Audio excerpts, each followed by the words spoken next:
ప్రతి నియోజకవర్గంలో ఉన్నటువంటి సమస్యల మీద మీలాంటి మిత్రులు చాలా మంది చెప్తా ఉన్నారు. మేము ఇక్కడికి వస్తున్నాం జనం బాట అని షెడ్యూల్ చూడగానే ఎన్నో మెసేజ్లు వస్తున్నటువంటి సందర్భం. అవన్నీ కూడా నేను రేపు మార్నింగ్ మీకు డీటెయిల్గా చెప్పడం జరుగుతుంది. వీలైనన్ని విజిట్ చేస్తున్నాం. విజిట్ చేయలేని అన్నింటినీ కూడా లెటర్స్ ద్వారా అధికారుల దృష్టికి, మంత్రుల దృష్టికి తీసుకెళ్లి డిమాండ్ చేసి వాటిని వెంటబడి ఫాలోఅప్ చేసి పరిష్కరిస్తున్న విషయం మీకు తెలిసిందే. ప్రతి జిల్లాలో అదే చేస్తున్నాం. కొత్తగూడెం జిల్లాలో కూడా అదే చేస్తున్నాం. Thank you madam. ఈ పంచాయతీ ఎలక్షన్స్ జనం పల్స్ మీద మీ అభిప్రాయం? పంచాయతీ ఎలక్షన్స్ అనేటటువంటిది ఒక మీకు తెలియదేముందన్న ఒక గమ్మత్తు హిస్టరీ ఉంటుంది. దాంట్లో గుర్తుండదు.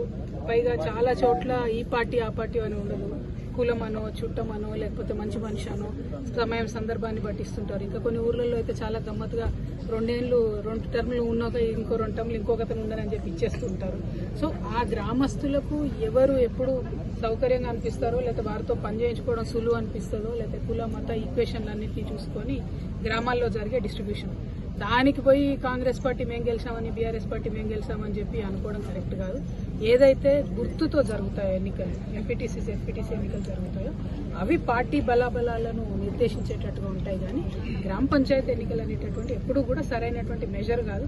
అయినప్పటికీ అధికార పక్షం ఓ పక్క, విపక్షం ఓ పక్క ఇద్దరు కూడా మాకొచ్చాయి అని ఎగురుతున్న పరిస్థితి కనబడుతుంది. అల్టిమేట్ గా నేను కోరేది ఒకటి, ఇన్ని రోజులు గ్రామాల్లో అభివృద్ధి ఎందుకు లేదంటే సర్పంచులు లేరు అన్నారు. ఇప్పుడు సర్పంచులు వచ్చారు. ఇప్పుడు అభివృద్ధి జరగకపోతే ప్రజలు తిరగబడే రోజు వచ్చింది. ఎందుకంటే ఆల్రెడీ 2 years అయిపోయింది. నిధులు లేవు. ఊర్లలో కనీసం మోరులు సాగు చేసే వాళ్ళు లేరు. నల్లాలో నీళ్లు రాపితే పట్టించుకునే వాళ్ళు లేరు. కాబట్టి ఇప్పుడు సర్పంచులు వచ్చాకన్నా ఆ మౌలిక వసతులు ప్రభుత్వం ఊర్లలో కల్పించాలని చెప్పి నేను డిమాండ్ చేస్తున్నాను.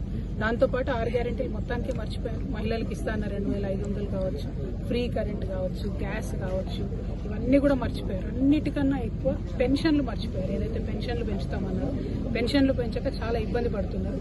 నేను ఈ యాత్రలో అనేక మందిని చూసాను, కొన్ని వందల మందిని చూసుంటాను.